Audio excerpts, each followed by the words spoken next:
Are you struggling to advance your career and sacrificing time with your loved ones because of endless to-dos, low energy, and just not enough time in the day?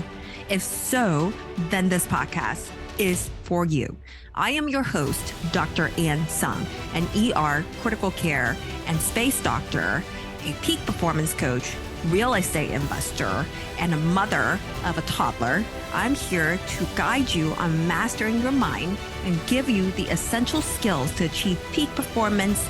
So welcome to Productivity MD, where you can learn to master your time and achieve the 5 freedoms in life.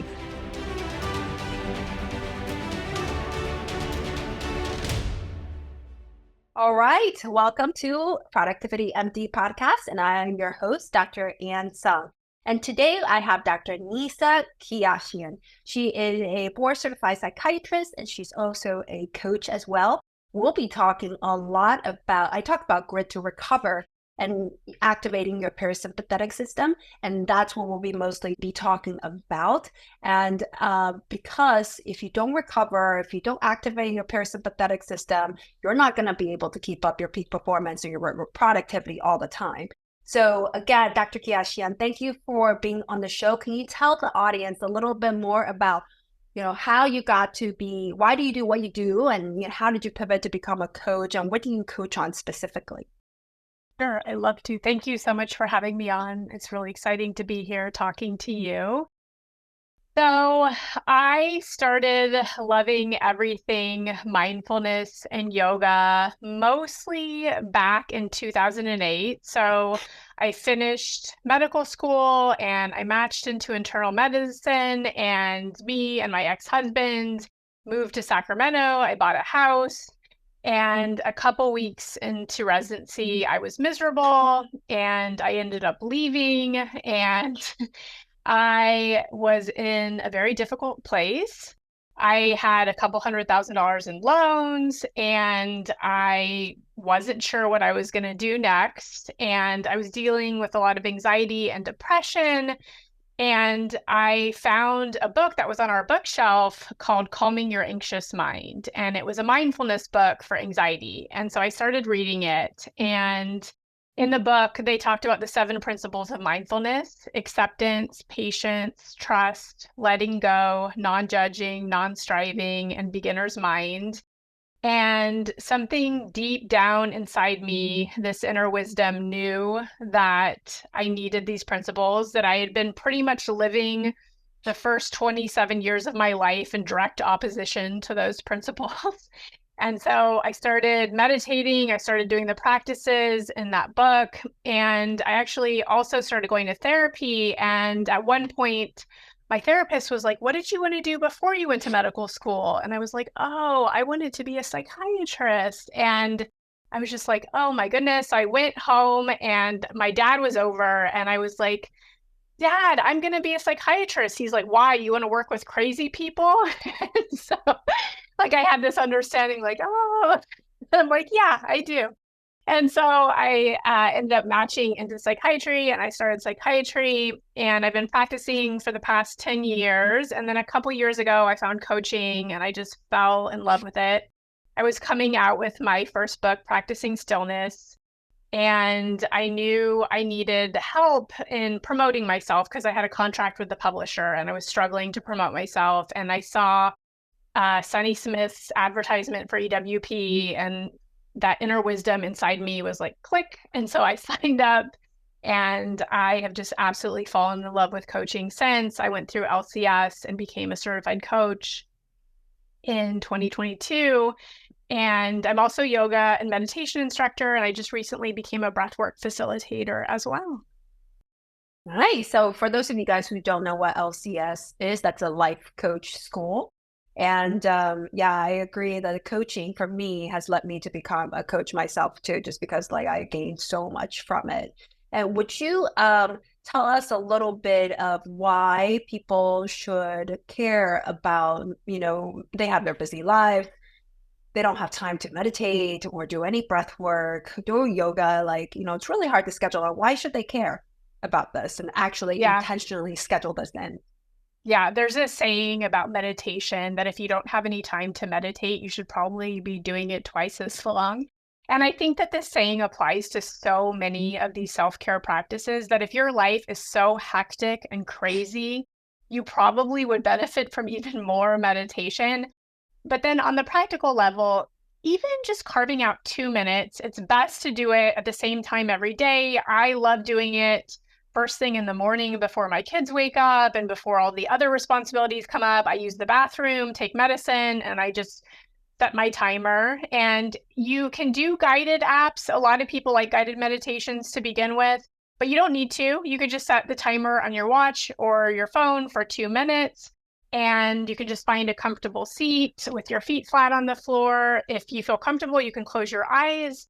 And then you want to focus on your breath and you want to feel your breath where it feels most pleasantly in your body. And your mind is going to jump because that's just what the mind does. The mind produces thoughts like the mouth produces saliva. It's not that you're doing it wrong. I hear this all the time from people. I'm not a good meditator. I think too much. That's not personal to you. Everybody has that challenge. And so you just, when your mind wanders, you just gently and kindly notice and then just come back to your breath. That beginning again is one of the most healing practices of meditation. And what results should they expect? Or, okay, not that they should expect anything. I'm just curious that, say they begin this practice, what in a week, a month, how frequently are we talking? And what can they kind of sense the difference might be if they begin any sort of self-care mindfulness practice? Yeah. I mean, I can speak to the benefits that it has had in my life. And, it's interesting because like what I mentioned earlier with the 7 principles of mindfulness, one of them is non-striving, right? So we tend to have this like tendency to always be wanting to get to the next moment. And meditation is all about living in the present moment. The present moment is the only moment we have. It's never the past or the future. Those are just thoughts in our head. And the present moment is the only moment that we have true connection or love or inspiration or creativity. And so this practice is a practice of coming back to the present moment, because when we spend so much time in our head thinking about things that happened in the past or anticipating or worrying about things happening in the future, we miss this moment. And spending that time in our head also perpetuates things like anxiety and depression. And so when we notice that our mind has left, another one of my favorite sayings is, the mind is an excellent servant, but a poor master. So when we need to be thinking, like if we're at our desk and we need to be thinking, we're working, great. But if you're walking somewhere, if you're communicating with somebody, if you're doing another activity, a lot of time we don't need the thinking. The thinking just takes us away from the present moment. So when we meditate, it's not to have less thoughts, but it's to change our relationship to our thinking so that it is a servant and not a master. So that we choose when we're thinking, and when we don't need thought, we're not being thought. We can be a lot more intentional with our thinking. You mean like if I'm like having negative spiral living in the gap type of thing, thoughts where things are not done, you're saying that, things are not done correctly or not as perfectly as I instructed. You're saying that with meditation, you can decrease that or you can turn around faster? You can build awareness around when you are in those places. And then you also start to feel like, how does that feel in my body? Like, are my shoulders like coming up to my ears? Am I like very tense or stressed out? And so you become more aware of those thoughts. And then you might also begin to develop that beginning again. So you notice that, and then you come back to the present moment. And there's some grounding practices because your sense perceptions are always in the present moment. So you can come back, you can feel where your body's making contact with the floor or a chair or a couch or a bed. You can feel your breath where it feels most pleasantly. And then your mind might go right back to that spiral, right? Because that's just what the mind does. And we don't want to like judge ourselves for that. That's that non-judging principle. But we just notice. And sometimes we notice after 30 seconds and sometimes we notice after 3 hours. It doesn't matter. When you notice, you just gently and kindly come back to the present moment. And what you would say that's a form of what they call metacognition, being able to think about your own thoughts, correct? Okay. Yeah. Yeah. Okay. And then, so you're more aware with meditation, you can be more aware of your thoughts. You can think about your thoughts a little bit more, the reason behind you're having those thoughts, emotions, pull yourself back to the present. And, because it does happen a lot in my clients and the physicians I talk to, that they start thinking about things that they have been done, that they haven't made progress on, that's been stacking up actually. And it causes them to be super anxious, breathing rapidly, fight and flight response, and then just go down like a spiral. So they're either having negative self-talk on themselves, like why they like made this progress, and beating themselves out, unkind to themselves. And so you're saying that they could just instead pull back, feeling something solid on the ground or noticing their breath, and to be able to stop that spiral a little bit better if they can begin this practice. Yes, all of that. And then one thing I just want to clarify is that yes, the metacognition, we can think about our thinking, but I think this practice is more about building the awareness behind the thinking. Because like if we think about our thinking, we're just adding more thought. And Einstein, I don't know it verbatim, but he says we can't solve problems at the level at which they were created, right? I don't think that more thinking is ultimately going to help our thinking issues. I think it's the awareness behind the thoughts. And, I'm sure you are familiar with like a negativity bias. So we have evolved with a negativity bias. So our ancestors, the ones that were obsessed about staying alive and staying safe from predators and other threats, those were the ones that survived and passed down their genes.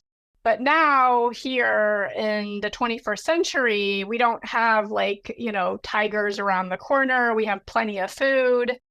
But we have this very strong negativity bias where we just really focus on what's wrong, like what we could do better. And that, I think you were just speaking to, it's really discouraging and it's really paralyzing. And so that's why the practice of gratitude is so powerful, because we shift out of that negativity bias into being grateful. For example, like people get really focused on what they feel like is wrong with their body or the weight they want to lose or imperfections. Whereas are your kidneys working? Is your heart pumping? Like there's so much right going on with your body. And if we come from this place of love and gratitude, that gives us the power to keep moving forward towards our goals. Yeah, I think it's just the living in the gain, not the gap. It takes effort to live it every day. And I'm curious that maybe that moves us a little bit to like the how portion. The small little practices, what would you suggest for people who are busy every day to kind of start building in so they can activate their parasympathetic, live in the gain, either through breathing, through gratitude, or just tactics that they can enact, resources that you have. We can talk about the short ones for now, and then we'll kind of dig into something that's deeper that they can pursue. Yeah. I would say if you don't have a meditation practice, I would recommend doing 2 minutes of meditation. Some people start out with 15 or 30 minutes, and that can be really difficult to go from 0 to that long. Guided meditations can help you, support you in that. But even just carving out 2 minutes of time, and some people tell me, oh, I always do a sleeping meditation. Those are great, but also sometimes if you could just even do 2 minutes where the point is to stay awake, I think is also helpful. And like I said, you could just do mindfulness of breath exercise. And then the other practice that I find to be incredibly helpful is the Self-Compassion Break by Kristin Neff. So she is a researcher and draws a lot of inspiration from some of my favorite spiritual teachers, people like Jack Kornfield, Sharon Salzberg, Tara Brach. And the Self-Compassion Break is an exercise. You can Google it, watch YouTube videos on it. But basically, whenever you're dealing with strong, difficult emotions, you can do this practice, and it can take you just even 30 seconds to do. And that can really help calm, like you said, activate your parasympathetic nervous system. If you are in a fight, flight, or freeze system, it can really kind of soothe you and come back to the present It's moment. Self-Compassion Break by who? Dr. Kristen Neff. Basically, there's a couple different components to it. So one of the most healing components to it is soothing touch. So you can, if you're in public, you could even give your hands like a loving squeeze in your lap. Nobody needs to know that you're doing it. If you're alone, you can give yourself a hug or put two hands on your heart, one hand on your heart, one on your belly. And this is because the other pieces are language. And so even if the language doesn't land because maybe you are enraged or so anxious or terrified or just totally in despair, this releases oxytocin and this soothes our nervous system. So it's holding this loving touch. And then there's three components. There's a mindfulness piece where you're just affect labeling. You're just like, there is anxiety or there is fear or there is anger or whatever it is. You're just saying what's present. The second piece is common humanity. So for example, let's say somebody had a breakup. I'm not the first person to ever have a breakup. And I won't be the last. In fact, there are billions of people around the world right now dealing with breakups, right? So because sometimes when we're suffering, we feel so alone, right? And the common humanity is to realize all of our interdependence with each other. And then the third piece is the self-compassion piece. And this is saying something very loving to yourself. And I usually say, I love you, Nissa. You're doing awesome. I promise to be here for you. You know, when I wasn't there for myself in the past, I would be like, I'm sorry I wasn't there for you in the past, but I promise I'll be there for you. Yeah, I think the last part, I've done that exercise before, and it's always makes me feel a lot better. Like, what is the kindest thing that you can say to yourself right now? And just that little bit of self-love, self-forgiveness would be like enough to kind of calm you down. So thank you. I will do this like after our recording. So a lot of times we can intellectualize this. We know this. I always slip back all the time, and I noticed it. So it does take work and intention to keep up with this. So thank you. And so those are like quick practices, either 2-minute meditation or like a longer guided meditation. And then the self-compassion meditation, it's a type of meditation as well.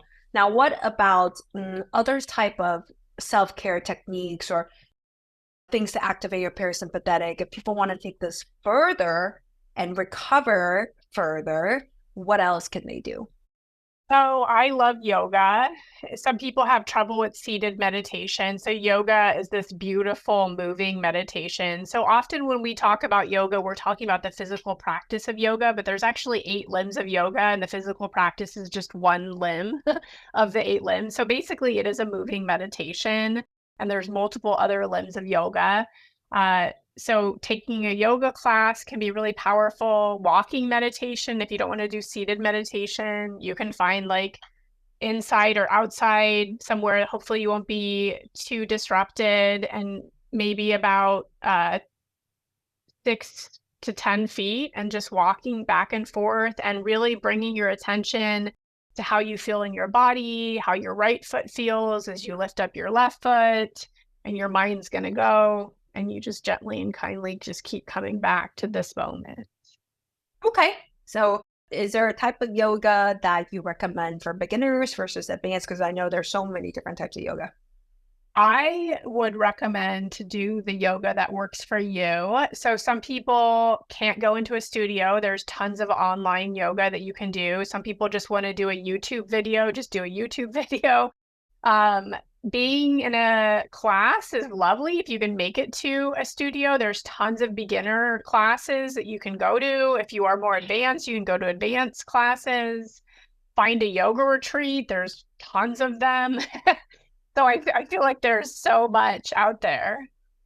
Okay, yeah, just pick one in your area, or maybe, yes, if you don't have time, what I've done is I really love the channel Heart Alchemy Yoga. It does mindfulness work, really actually has self-compassion built in to the practice. So I think it's really awesome because I've done a lot of videos where, you're just going through the movement, but this video or this channel talks about self-compassion, even when you can't do the movements kind of throughout, being present throughout and things like that. So I really love that. And I wondered, do you have any thoughts about, the actual movement and being able to cross your body because yoga is all about crossing the body. For some reason, it helps, but I don't really understand the mechanics between it. Do you have any thoughts on that?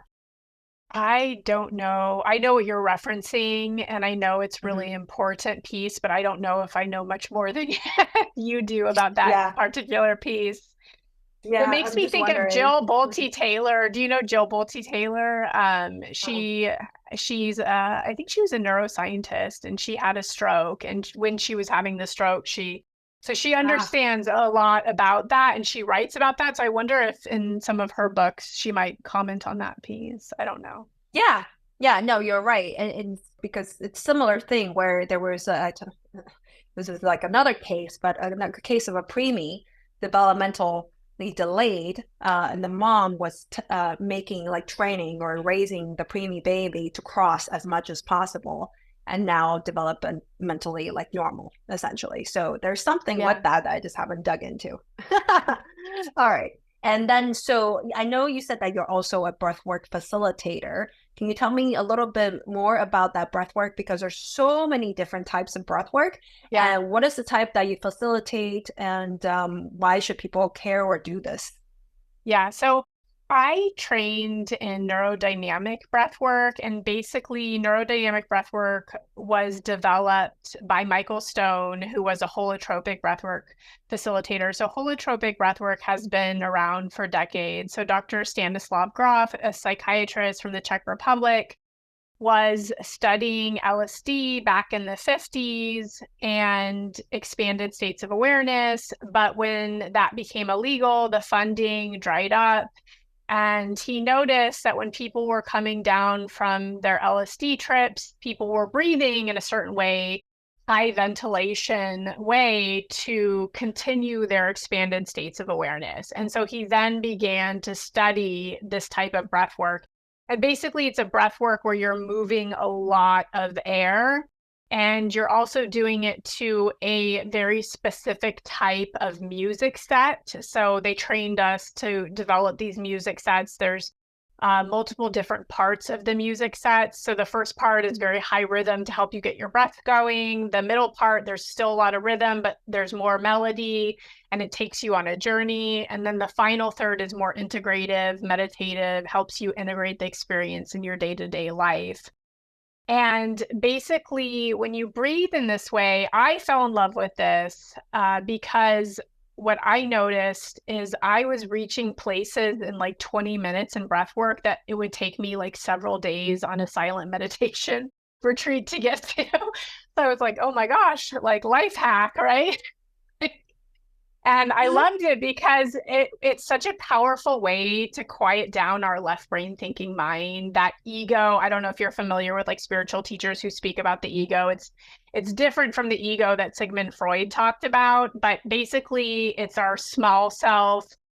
They say Eckhart Tolle says the song of the small self is "I Can't Get No Satisfaction" by Rolling Stones. So it's the part of us that lives in fear, that doesn't ever feel like we are enough or that other people are enough, scarcity, always judging ourselves, perfectionism.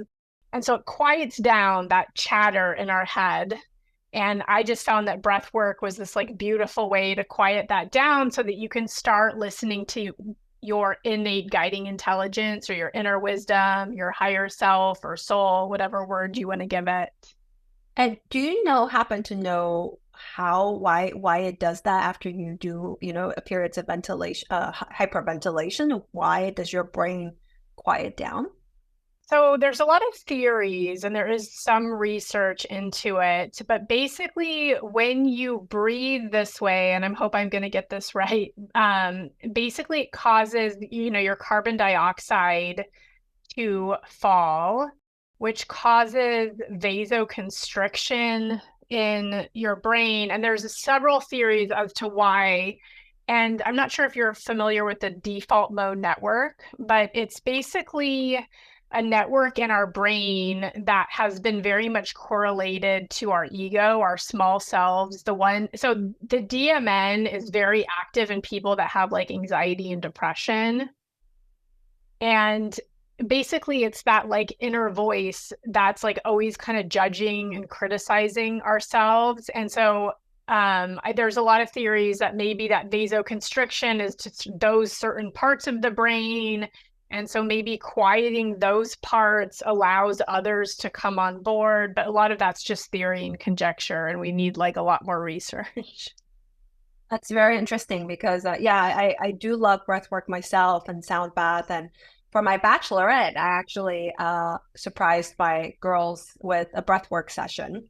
And then one of them, right after the experience, she was like crying because she was like, my mind has never been so quiet ever. I didn't know that what it was like to be silent in my head. That's so awesome. What a Yeah. great bachelorette party.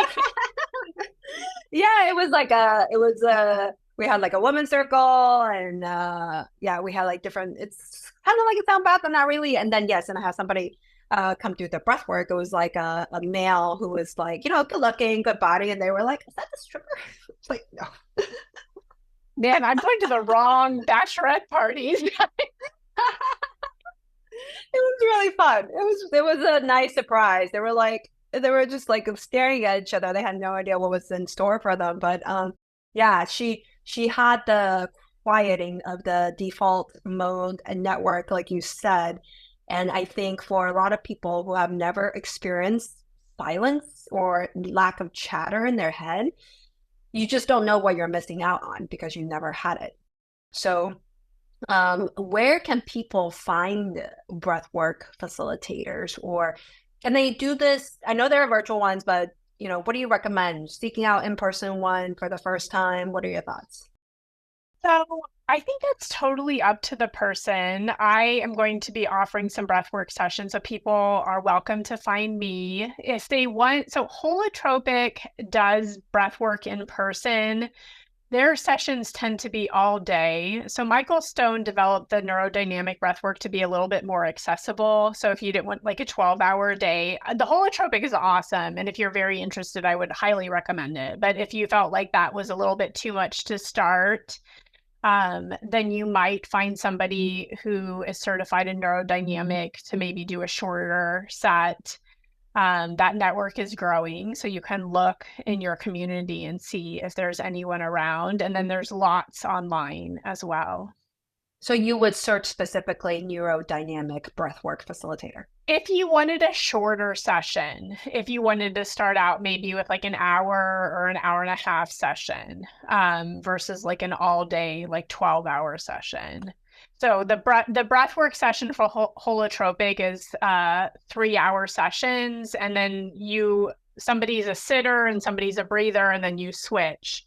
And so it's really like an all day long experience. And when you say these experiences, okay, we have the silencing, but what else can they experience other than the silencing?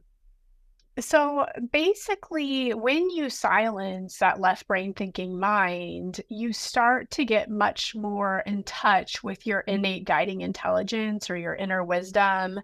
Basically, it's easier to silence that noise, both internally and then also the external noise, like expectations that other people have of us, the conditioning maybe that we had growing up. And we're able to like let go of that noise and like tap into our hearts and what we truly want out of this short, like relatively short time that we have here on this planet.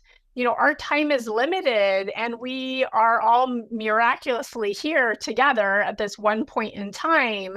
And so as Mary Oliver said, what are you going to do with this one precious life? Yeah, so it's really allows you to listen to your own intuition, your true voice, instead of worrying how others might judge you and therefore making decisions based on the fear of judgment. And there's so much more to it as well. Like there's transpersonal experiences that people have. I've had several completions with people and also my dog who passed away. So a lot of people have experiences with people who've passed away, and that can be really healing. Some people that are dealing with complicated grief around that. you don't necessarily want to have an agenda going into the breath work. You want to be open to everything, but people can have past life experiences. People can have insights into current problems they have, because when that left brain thinking noise chatter dies down, you have this really powerful inner wisdom that comes online. And suddenly you have insights into issues that maybe you've been struggling with for a long time. That brought up a question. I'm just curious. Did they ever measure the brain waves and what states they're in during this breath work, as in like beta, alpha, theta? I'm just curious.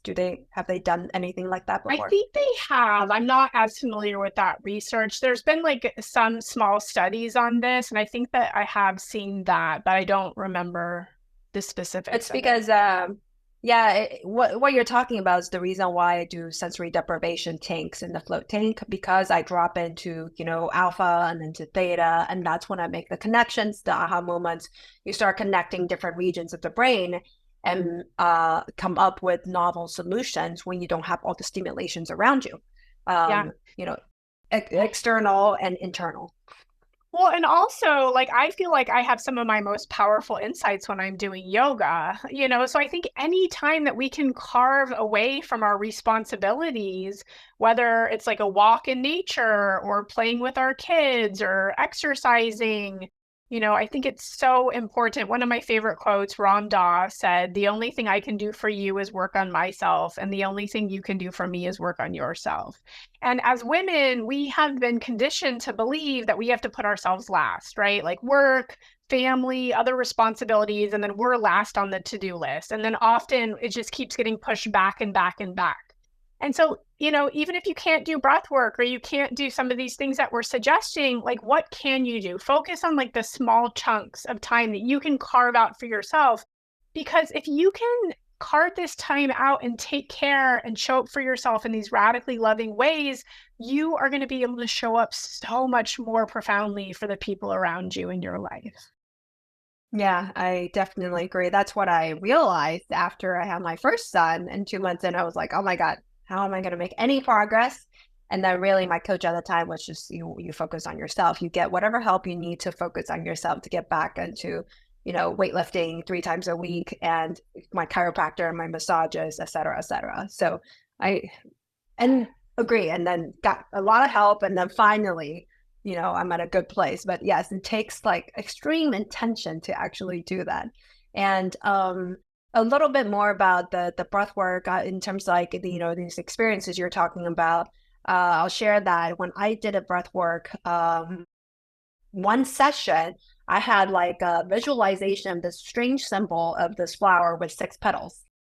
And it was I didn't know what it was. I've never seen it before, but it was like golden flower with 6 petals, like very, very like clear with my eyes closed. And then so I talked to my facilitator, and it turned out it was what we think is the flower of life. I don't know if you're familiar with the flower of life, but it was the flower with geometric shapes connected together, but it has 6 petals.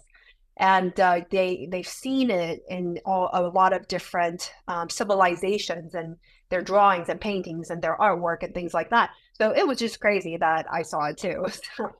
That's awesome. That's so awesome.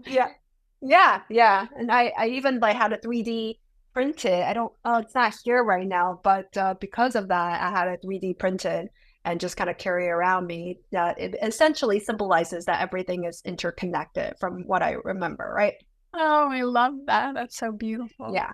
Yeah. So if for those of you guys who have not experienced breath work, I really highly recommend it. It will be it won't, I think you'll just have to experience it for yourself, right? Because, it does take some effort and work and determination, discipline to push through, right? Yes. Yes. So if you can find somebody in person as a facilitator who could push you, you hear other people around you pushing through, and that's really the best way. So I know we talked about a lot of different modalities. What would you say would be like a one takeaway and one action for the audience who's listening to this? So, one takeaway for me, the biggest, is take care of yourself. If you invest in yourself, everyone around you will reap the benefits from that. And one action is see if you can carve out 2 minutes a day for a seated meditation. All right. Maybe Googling that self-compassion one Or right after this. self-compassion break. Absolutely. Yes, yes. And can you tell us a little bit about who you coach, what you coach on? Is it one-on-one? Is it group? Or what do you offer and where can people find you? Yeah, so I am on Facebook. My personal page is Nissa Marie, and then my business page is A Mindful MD. I'm on Instagram as A Mindful MD, and you can find my website coaching.amindfulmd.com. And I do all different kinds of coaching. I do thought work coaching that is very similar to a lot of the life coach school, the CTFAR model. But I also do somatic coaching, which is this beautiful combination of meditation and really being in your body, and can be really powerful in helping you process traumas and work through maybe things that you've tried to think through and you're having difficulty thinking through the thoughts. A lot of us have very strong intellects, and our intellects are often have been a safe place for us in our lives. So when we have big emotions, we often run to our thinking. And a lot of times we can get stuck in our thinking, but some of the deep, profound change can be more somatic or emotional. And so this type of coaching kind of gets you into your body. And I also coach on businesses. I would love for people to reach out. Awesome. Well, thank you so much for your time. And then for those of you guys who have an interest in any of the topics, please go ahead and go on the website, go on Facebook, or just send a contact form. And I really appreciate your time in explaining so many various things that, people from the busiest people to people who want to dig deeper, all those different tactics. And I'm curious some of these things myself. So thank you so much for your time and attention today. Thank you so much for having me. It was lovely getting to know you a little better. All right, no problem. And for those of you listening, of course, everything we talk about is going to be in the show notes at productivitymd.com. And just remember that everything we need is within us now. Thank you. Disclaimer: this content is for general information purposes only and does not constitute the practice of medicine. No doctor-patient relationship is formed. The use of this information linked to this content is at the user's own risk. The content is not intended to be a substitute for professional medical advice, diagnosis, or treatment. Users should not disregard or delay in obtaining medical advice for any medical conditions they may have, and should seek the assistance of their healthcare professionals for any such conditions. The views are personal views only and do not represent any university or government institution.